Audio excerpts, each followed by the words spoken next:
A winter storm wrapped Boston in ice when a desperate grandson pounded on his elderly aunt's door, demanding money she no longer had to give. Fear drove him, darkness pushed him, and in one terrible moment he sent the fragile woman crashing from her wheelchair onto the frozen ground. Her loyal German shepherd tried to protect her, but danger pressed in too fast. Yet God's timing is never late. A quiet man, just another face in the cold, stepped forward. That man was a former Navy SEAL, placed in her path at the exact moment she needed a miracle. And on nights like this, faith sends its own guardian. Before we begin, tell us where you're watching from. If this story moves your heart, please share it, leave a comment, and subscribe so more people can hear stories of hope and God's grace. Winter wind over Boston and a cry for help. A thin curtain of winter wind swept across Quincy Market as dusk settled over Boston. Evelyn Brooks sat alone near the frozen brick walkway, her frail frame folded into an old wheelchair whose chipped metal handles told the story of years lived quietly on the edge of the world. She was 73, short and light as a sparrow, her shoulders narrow beneath a faded wool coat.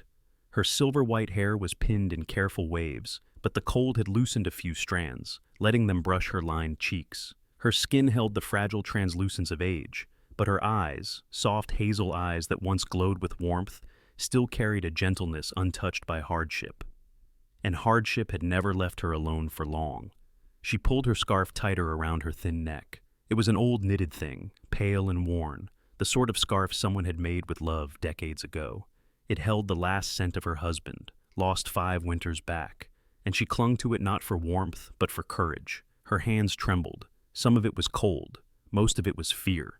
Footsteps scraped across the icy stones, hurried and disjointed. Evelyn did not need to turn to know who they belonged to. Trent Brooks, her grandson, 26, tall but slumped with the posture of someone carrying more mistakes than years lived, strode toward her. His cheeks were hollow, his jaw unshaven, and the rims of his eyes were raw and red from sleepless nights. His once handsome features had sagged beneath neglect and addiction. The black winter coat he wore was wrinkled and thin, better suited for autumn but forced into service because he had pawned the thick one she'd bought him last Christmas. Trent had once been a sweet boy, eager to help in the garden, proud of the cookies she baked, but the last 4 years had stripped him down to a different creature, sharp, fidgety, hungry, in a way that had nothing to do with food. Gambling had dug its claws deep, and now every desperate choice he made was followed by one worse. Bah, finally, he muttered sharply, as if her being exactly where she always sat on Thursdays was somehow an inconvenience. He leaned close, his breath heavy with sour whiskey. "Sign it," he demanded, shoving a crumpled sheet of paper onto her lap. "Tonight, Grandma. They told me tonight. If I don't pay, they'll take my hand." Evelyn looked at the paper, but did not touch it. Her heart squeezed with the familiar ache of loving someone who no longer remembered how to love back. "Trent," she whispered, her voice trembling at the edges, "I told you. I don't have anything left to give. You must stop this. You must." Something in his face cracked. Rage, panic, humiliation, all tangled and twisted together. He shot up straight, breathing fast, shoulders rising like a beast ready to strike. "You want me dead? Is that it?" he hissed. Evelyn shook her head, tears stinging her eyes. "No, my boy, I want you to live." The wind blew harder, sweeping snow across the market square. Lights from nearby shops flickered, and the smell of roasted nuts drifted through the air. People passed quickly, wrapped tight in coats, each stranger absorbed in their own winter troubles. None of them stopped. Trent's hand clamped onto the wheelchair armrest, his grip white-knuckled. The cold in his eyes was more frightening than the cold in the air. "You owe me," he barked. "Family helps family. Isn't that what you always say?" "I owe you love," she whispered, "not money that feeds your ruin." The words pierced him like a blade, his entire body tensed. In a flash of violent motion, Trent yanked the wheelchair upward and to the side. Evelyn gasped as the world tilted. Then, the chair toppled. She crashed onto the wet stones. Her palms scraped. Her knees struck hard. Pain shot through her brittle bones like lightning. A small cry escaped her. It was thin, fragile, like the cry of a bird whose wing had just been broken. Across the square, near a wooden bench under the market awning, a German shepherd lifted his head. He was 5 years old, large and powerfully built. with a black saddle of fur across his back and warm tan markings on his legs and muzzle. His eyes, amber and alert, watched every detail without a hint of panic. He wore a sturdy black harness marked "Service Dog, Do Not Pet." His name was Ranger, and he did not bark unless the world demanded warning. He released one low, sharp bark, a signal, not a threat. Beside him, a man stood. Noah Hale was 40, tall, with broad shoulders softened only slightly by exhaustion. His face was weather-carved, the angles sharp, the jaw defined by a neatly kept beard flecked with early gray. His brown eyes were steady and deep, the eyes of someone who had seen too much but still chose restraint over anger. The navy blue winter coat that hung to his thighs brushed against faded jeans, and his boots left firm prints in the frost. A slight stiffness in his left leg revealed an old battlefield injury, quietly carried. Noah had been watching from a distance, letting the quiet of the market settle into him the way he always tried to do after deployments. But the quiet shattered the moment Trent's shout sliced across the square. Now he straightened. Ranger rose with him. Noah's gaze locked onto the scene, the toppled wheelchair, the trembling old woman on the ground, and the young man looming over her, fists clenched, breath wild. He moved. Whether he would reach her in time, no one yet knew. The soldier steps into the dark, snow drifted in thin, restless sheets as Noah closed the distance with long, deliberate strides. His injured left knee protested with a sharp, familiar pinch, but years of combat conditioning forced his body to obey.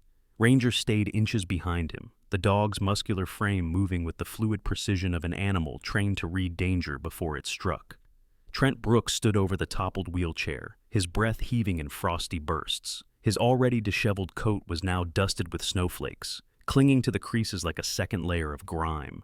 His narrow face twitched with raw adrenaline, a mixture of fear and rage that distorted what little softness remained of the boy he once was. His blonde-brown hair, greasy and flattened to one side, hung over his eyes, shadowing the sharp angles of someone who had burned his youth too fast. He muttered darkly under his breath, "She deserves this. Always judging me." Noah stepped into the narrow space between Trent and Evelyn. He didn't raise his voice. He didn't need to. "Step back," he said, his tone cold but steady. "Now." Trent blinked, thrown by the calmness in Noah's voice. He saw a tall man in a navy coat, broad-shouldered, steady stance, beard trimmed close, dark hair marked with gray at the temples. A handsome man once, now worn at the edges, like a blade dulled by war, yet still capable of cutting steel. Trent misread the quiet composure as weakness, so he lunged, his fingers hooked onto Noah's coat collar with the clumsy aggression of someone who had never been in a real fight. The movement was sloppy, predictable, telegraphed. Noah pivoted, letting Trent's momentum slide past him. In one fluid motion, he trapped Trent's wrist, twisted, and swept his leg. Trent hit the icy ground with a cracking thud, the kind that forced the air from his lungs. Ranger growled, a single, low warning, then stepped carefully to Noah's side, posture lowered, ears tilted forward, body poised to shield without attacking. "You think you can tell me what to do?" Trent spat, scrambling to his knees, face reddening. Noah didn't look angry. His brown eyes, steady and deep, held a different kind of intensity, one born from seeing men self-destruct in every corner of the world. He'd seen this look before, in rookies who panicked on their first deployment, in addicts trembling after supply lines were cut, in civilians buried beneath their own bad choices. "I'm not here to fight you," Noah said, voice even. "But I won't let you hurt anyone else." He turned to Evelyn, kneeling carefully beside her, her small body curled in on itself, not out of physical pain, but shame. Shame that the child she once rocked to sleep now towered over her with threats on his lips. Her gray hair, loosened from its pins, lay wet across her cheek. Her hazel eyes shimmered, not with tears alone, but with a lifetime of quiet endurance. "I'm so sorry," she whispered, her voice quaking. "I kept hoping he'd change, that he'd remember who he used to be." Noah brushed the snow from her shoulder. He'd lifted wounded comrades with gentler hands, but lifting Evelyn felt different, fragile, heartbreaking. He steadied her arm as Ranger moved closer, pressing his warm nose into her palm. The dog's amber eyes softened, and he gave one slow, comforting nudge. Evelyn exhaled shakily, grounding herself in that brief touch. Trent rose again, shaky and furious, his breath ragged, as he pointed a trembling finger at Noah. "You don't understand anything. She's my grandmother. She's supposed to help me. I need the money." "What you need," Noah replied, "is help that doesn't come from hurting her." The word struck harder than any punch. Trent froze, chest rising and falling in uneven gasps. For a moment, the square fell silent except for the distant hum of street traffic and the soft churn of snow beneath shifting boots. A young woman walking past paused in curiosity. She was in her early 30s, slim, dark-skinned, with long braids pulled under a knitted beanie. Her name, unknown to them, was Marissa Tate, a Boston elementary school teacher heading home after grading papers at a cafe. Her gentle face tightened with worry as she took in the scene. A frail elderly woman, a service dog bracing protectively, and a man whose body language screamed danger. "Do you need me to call someone?" Marissa asked, stepping closer. Her calm, steady tone suggested a person used to de-escalating frightened children. Noah shook his head lightly. "Thank you, but I've got it under control." Marissa hesitated, eyes shifting between them, then nodded slowly, retreating with a lingering look of concern. She disappeared into the winter crowd. Noah returned his attention to Evelyn. "We need to get you somewhere safe," he said. "Can you stand with support?" She nodded weakly. Noah helped her to her feet, his arm firm around her shoulders. Trent flinched, not from fear, but from the brutal recognition that the only person who had ever loved him unconditionally was being led away by someone else. It hit him in a way he wasn't ready for, hollowing him out from the inside. "Grandma, you can't leave. I just need a little time," he pleaded, voice cracking. Evelyn didn't answer, couldn't. Ranger stepped between her and Trent, a silent wall of fur and discipline. Eyes narrowed, muscles coiled. The winter wind sharpened. The lights of Quincy Market flickered. The cold deepened around them, pressing in like a closing fist. And Noah knew, with the quiet certainty forged through years of conflict, that tonight's violence was only the surface of something darker. This was not a single fall. This was a long descent, and it wasn't over. Shadows on the snow had fallen through the night, layering the city in a thick white hush that seemed almost too peaceful for what waited beneath it. The rooftops of South Boston glimmered under a pale morning sun, but the alleyways carried a different cold, one that settled into the bone, not the skin. Evelyn Brooks sat in her small apartment near Dorchester Avenue, wrapped in a wool blanket. Her frail form looked smaller in daylight, her hazel eyes shadowed by sleepless worry. The small living room around her was tidy, though old. Faded floral curtains, a bookshelf filled with worn paperbacks, and a knitting basket untouched since her hands began trembling too much to finish a stitch. She had spent decades here, raising a daughter who moved out too soon, and a grandson who never left his storms behind. The apartment carried the scent of lavender soap, old carpets, and loneliness. A soft thump sounded at the door, not from outside, from her heart. She had dreamed of that sound all night. Noah Hale arrived moments later, Ranger at his side. Noah wore the same navy coat from the day before, its hem dusted with snow. There were new lines of concern etched around his eyes. He looked like a man sent back into a battlefield he thought he had already left behind. Ranger trotted ahead, nose lifted, golden brown eyes scanning the hallway. He was alert, posture straight, tail still, not fearful, but watchful. The kind of watchfulness that came from training written into muscle and instinct. Noah knocked once before letting himself in. "Evelyn, are you all right?" She tried to answer, but her voice broke halfway through the word. He came back last night." Her hands trembled as she pointed toward the door. Noah crouched beside her, resting his gloved hand lightly over hers. His touch was steady, grounding. "What happened?" "He was shouting," she whispered, "saying they would hurt him if I didn't give $5,000 by tonight. He said I would regret it if I didn't help." The memory hit her in waves, Trent's frantic pounding on the wood, his voice cracking not in anger, but terror. But desperation didn't soften what he did. It sharpened it. Noah rose, jaw tightening. He approached the door and examined the marks along the frame. Fresh dents, splinters, scuffs where a boot had struck again and again. Snow from Trent's shoes had melted into small puddles, now frozen into brittle stains. Outside, the snow in front of the door was mangled into chaotic footprints. Ranger sniffed at the wood, ears pricked. A low whine escaped him, a sound of concern, not fear. Evelyn closed her eyes, holding her blanket tight. "Noah, I don't want to see him hurt, but I can't survive another night like that." "You won't," Noah said. Not while I'm here." A sudden knock startled all three. Ranger bristled, stepping in front of Evelyn before the second knock fell. Noah raised a hand, signaling the dog to hold his ground. He opened the door cautiously. A woman in a bulky maroon winter coat stood outside, a knitted hat pulled low over curly black hair. She was in her late 40s, tall and broad-shouldered, the kind of woman with the solid presence of someone who had spent years mediating neighbor disputes and shoveling snow before most people woke up. Her cheeks were wind-chapped, and her dark brown eyes held genuine concern. "My name's Sarah Delgado," she introduced herself. "I live across the hall. I heard the shouting last night. Scared the life out of me." Her voice carried a firm warmth, someone used to helping, but not stepping on toes. Sarah glanced behind Noah and spotted Evelyn. "Are you all right, sweetheart? I brought tea, just in case." She lifted a thermos with a shy smile. Evelyn gave a small nod, grateful but embarrassed. Noah stepped aside to let Sarah enter. The apartment suddenly felt warmer. Sarah placed the thermos on the coffee table and knelt beside Evelyn. "That boy's trouble," she murmured gently. "I've seen him pacing outside before. He's not well." Noah exchanged a glance with her, an unspoken acknowledgement. Sarah wasn't exaggerating. As they spoke, Ranger wandered to the window and pawed at the curtain. Noah parted it slightly.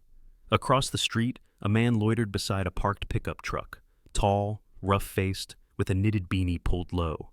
His thick beard was unkempt, and his coat hung crooked over a frame that looked too wiry for the cold. Noah's instincts sharpened, his posture, his pacing. This wasn't a neighbor. It was someone watching and waiting. "Sarah," Noah said quietly, nodding toward the street. "Do you know him?"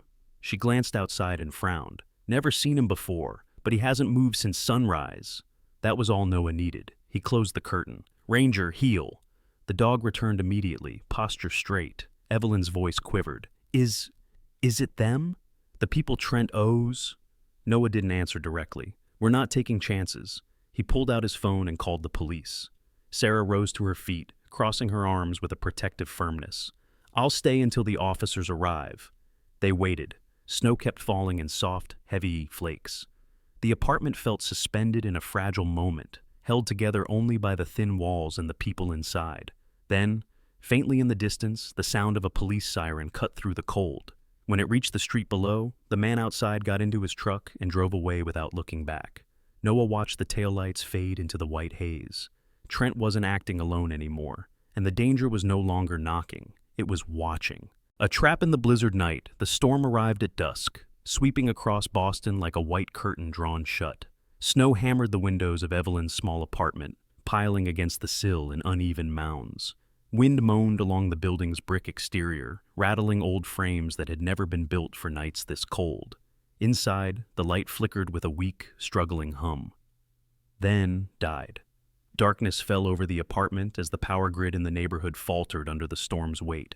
Noah Hale set down the flashlight he had been checking, his brow drawn in calm, controlled focus. The dim beam illuminated the sharp planes of his face, high cheekbones, a squared jaw lightly shadowed with stubble, and eyes darkened further by concern. He had barricaded the front door with a reinforced bar he installed himself, wedging it into the ancient frame that once gave way too easily. The back windows were locked and blocked with furniture. He moved with the silent precision of someone who had once slept with his boots on in the middle of war zones. Ranger lay in front of the door, his powerful body curled in a deceptively relaxed posture. His fur, rich black along the back and warm tan on his legs, gleamed faintly in the flashlight's reach.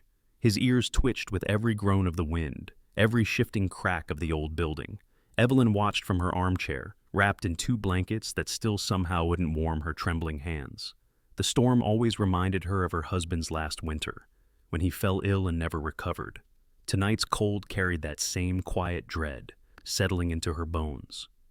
"You don't have to stay," she whispered to Noah, her voice soft and thin. "I do," Noah replied. "And I will." He spoke it simply, without heaviness, like stating a fact. Ranger lifted his head in agreement, amber eyes glowing in the dark. Across the room, the wind suddenly dropped.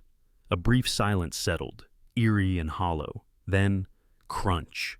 Snow compressed under a footstep, just outside the apartment. Ranger's head snapped toward the door. His body rose in one smooth, powerful motion. His tail stiffened, his ears locked onto the sound.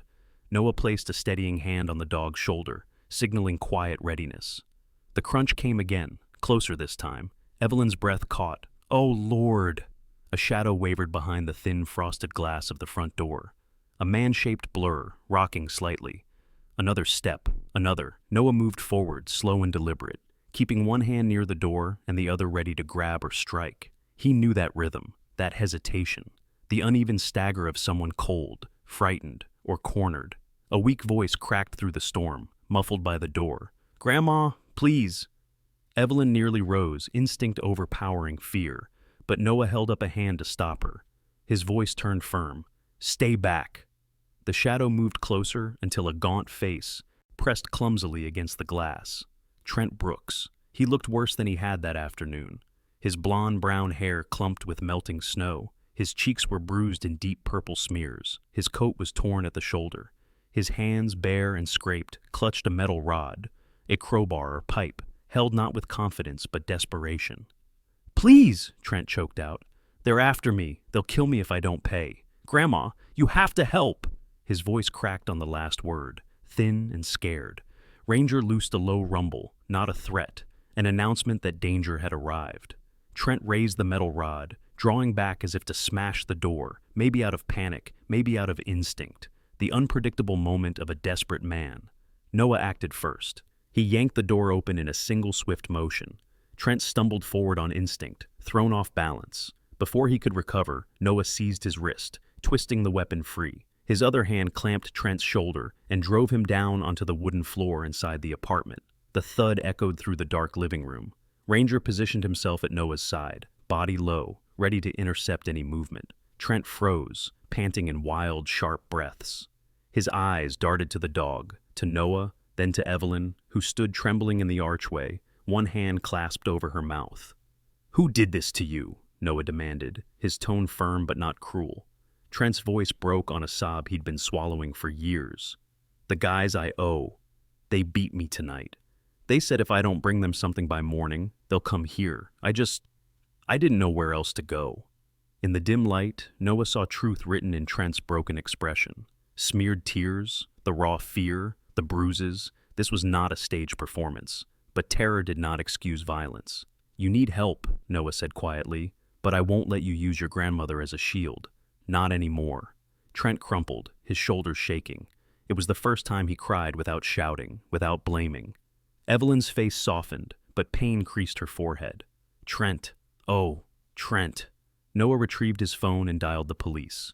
This time, the situation was different. Violence, a weapon, property damage, and explicit threats tied to organized loan sharks. Enough evidence had piled up to force their hand. Within minutes, 2 officers arrived. A young woman with sandy hair tucked under her hat, and a middle-aged man with tired eyes and a trimmed salt-and-pepper beard. They questioned Trent gently but firmly before placing his hands in cuffs. The older officer glanced toward Noah, his expression a mixture of gratitude and resignation. "You did the right thing calling us," he said quietly. "We'll open an investigation.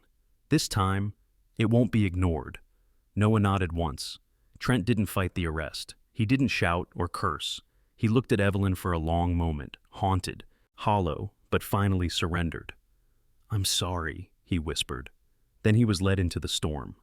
The door closed behind him. Evelyn sank into her chair, her breath shaking. Ranger rested his head gently on her lap. She stroked the fur between his ears, tears slipping silently down her cheeks. Noah stood nearby, scanning the night beyond the glass. The danger wasn't gone. It was only shifting. And something told him the storm outside was easier to face than the one still brewing in the city's shadows. When winter softens and hearts begin to warm. The storm had passed, but winter still clung to Boston in scattered patches. Snow lingered in the corners of rooftops, on fire escapes, and in the thin seams where buildings met the frozen sidewalks. Yet the air felt different now, lighter, as if the city itself had exhaled after holding its breath too long. 1 week had gone by since Trent was taken into custody. 1 week since danger paced outside Evelyn Brooks's door. Now the quiet that filled her small apartment was not fear, but peace. Evelyn sat at her kitchen window wrapped in a soft shawl, warmth returning to her pale skin. Her eyes, which had been dimmed by dread and exhaustion, glowed gently once more. The lines around her mouth softened, no longer pulled tight by constant worry. Though her hands still trembled with age, her spirit felt steadier than it had in years. The radio murmured low in the background. A local news host, a man with a warm baritone voice, announced the recent arrests tied to an illegal loan sharking ring in the city. Evelyn closed her eyes as relief washed through her. Justice had moved slowly, but it had finally come. A soft knock sounded at the door, not frantic, not fearful, just a gentle, polite knock. Ranger barked once, not sharp but alert, before trotting to the door, his tail wagging with quiet confidence. His thick black and tan fur shimmered in the morning sun streaming through the window.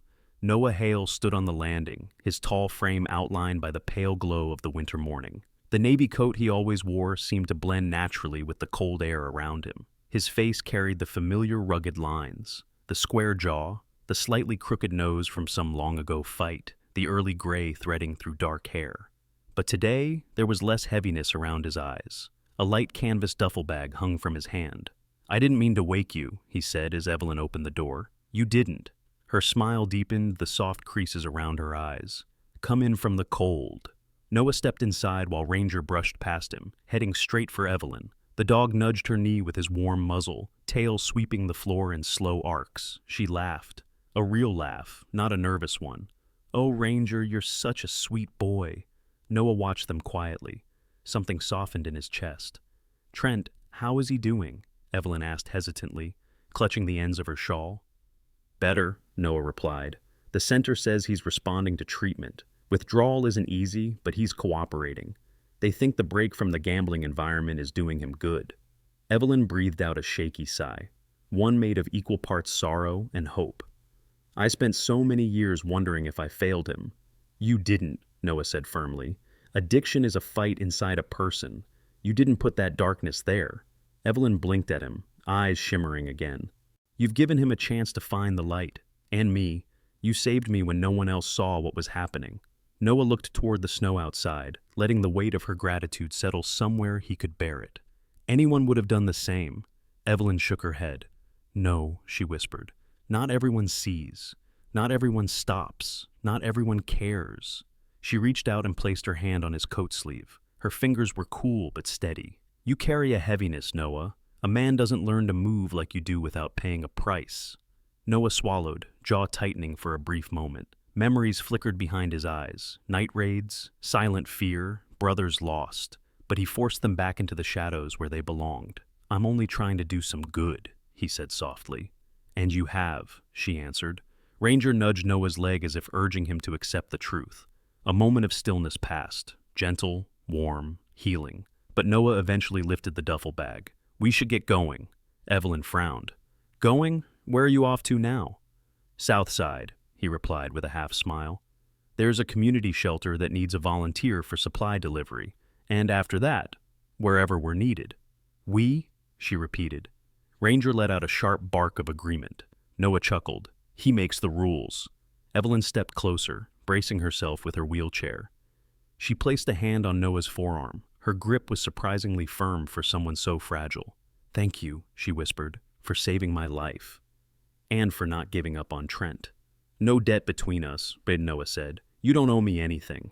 Ranger moved beside her, pressing his head gently against her leg. Evelyn stroked his ears, her smile warm and steady. "You'll come back?" she asked quietly. "Of course," Noah replied. "We don't disappear that easily." He opened the door to the cold morning outside. The wind brushed past them, crisp and clean. Ranger bounded out first, tail high, leaving a trail of paw prints in the thin dusting of snow. Noah turned back one last time. Evelyn stood in the doorway, bathed in morning light, her shawl fluttering in the breeze like a small, hopeful banner. "God bless you, Noah," she whispered. He nodded, and then he and Ranger walked down the steps, their silhouettes fading into the brightening day. Two quiet guardians moving on to wherever compassion demanded. Inside her warm apartment, Evelyn closed the door slowly and whispered to the stillness, "Guide them well, Lord, the men who bring kindness into winter." In the quiet corners of life, where winter shadows linger and hope seems thin, God often sends his miracles in the form of ordinary people. Sometimes it is a soldier with tired eyes and a steady heart. Sometimes it is a loyal dog who stands guard in the night. And sometimes It is simply kindness, arriving when we need it most. We all face storms, some seen, many hidden, but grace is never far from reach. In every visit to a neighbor, every hand extended to someone who's struggling, every prayer whispered in the dark, God's light finds its way through. If this story touched your heart today, please share it so others may feel the same reminder that compassion still changes lives, that courage still exists in quiet places, and that no winter is too cold for God to warm. Tell us in the comments where you're watching from and what part of this journey moved you the most. And if you believe in miracles, big or small, click subscribe so you never miss a story that lifts the spirit. May the Lord bless you and your family. May He protect your home, guide your steps, and keep you safe through every season. And if you receive this blessing, write Amen below. God watch over you, today and always.